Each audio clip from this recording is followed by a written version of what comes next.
কত লেখা আছে? 1 0 10। ঠিক আছে, তোমাকে কি করতে হবে, এখানে যে কোনো একটি কাঠি সরিয়ে তোমাকে 5 বানাতে হবে। ঠিক আছে, একটি কাঠি সরিয়ে তোমাকে কত বানাতে হবে? 5। যদি তুমি করতে পারো তাহলে এই চকচকে 200 টাকার নোটটি তোমার। ঠিক আছে, এই টাকাটি এখানে রাখছি। তোমাকে একটি কাঠি সরিয়ে এখানে 5 বানাতে হবে। তো চলো স্টার্ট করো। একটি কাঠি সরিয়ে 5। কি হলো এটা? হলো না, একটি কাঠি সরিয়ে একটি কাঠি সরিয়ে তোমাকে 5 বানাতে হবে।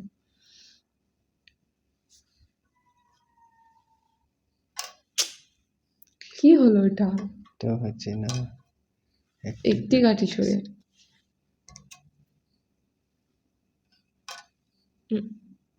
এটা আবার কিরকম হলো?